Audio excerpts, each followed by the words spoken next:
Et maintenant, nous allons célébrer, messieurs, vous allez, j'imagine, en être ravis, les 70 ans du bikini avec Sylvia Garcia. Sur une plage, il y avait une belle fille qui avait peur d'aller prendre son bain. Elle craignait de quitter sa cabine. Elle tremblait de montrer aux voisins. 1, 2, 3, elle tremblait de montrer quoi? Son petit bikini, oui, tout petit bikini qu'elle mettait pour la première fois. Un petit bikini, tout petit bikini, un bikini rouge et jaune à petits pois. 1, 2, 3, voilà ce qui arriva.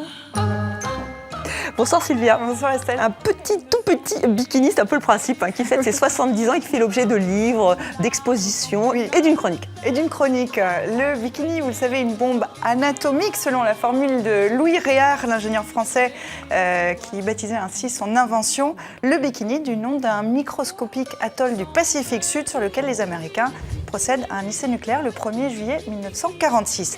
Alors depuis, 2 scandales en micro-bouts d'étoffe mythique, censurés puis encensés, le bikini est devenu un classique qu'on porte en ce moment à la plage en Europe par exemple.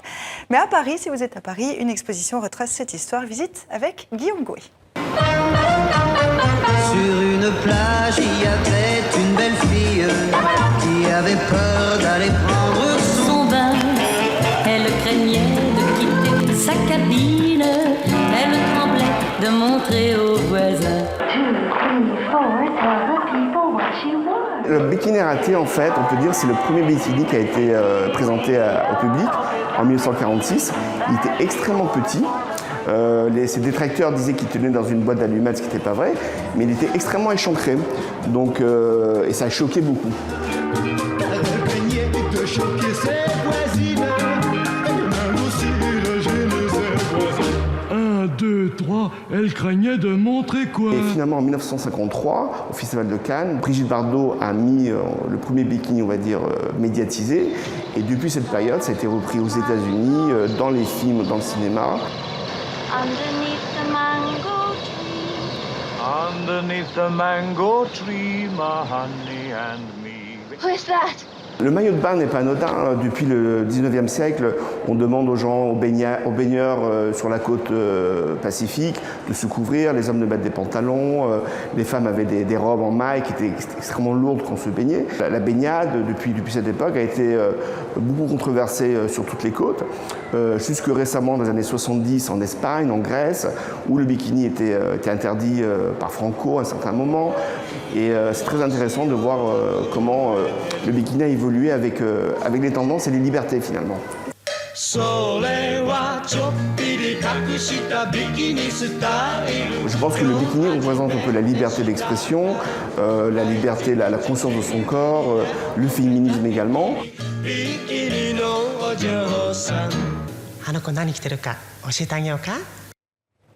Le bikini même en japonais, Estelle. En parallèle de l'exposition, on signalera également la sortie de ce livre, Bikini, la légende, 70 ans d'un maillot de bain éternel chez Michel Lafon.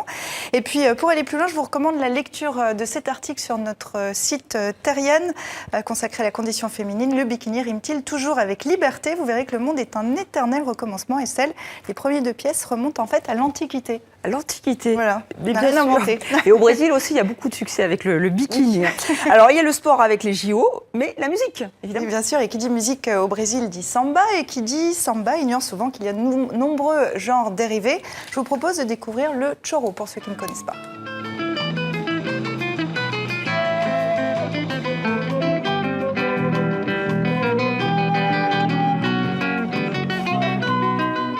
Le choro, pleur, est une musique traditionnelle brésilienne. On l'appelle aussi chorinho, petit pleur.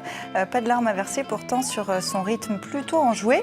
Le chorinho utilise des instruments similaires à ceux de la samba, comme le cavaquinho, cette petite guitare brésilienne, mais pas que.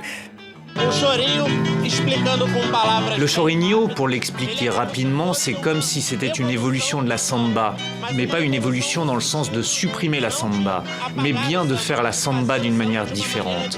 Donc vous avez des instruments différents, comme par exemple la flûte, la clarinette, des choses qui ne sont pas des instruments fondamentaux de la samba. Merci Sylvia. Merci.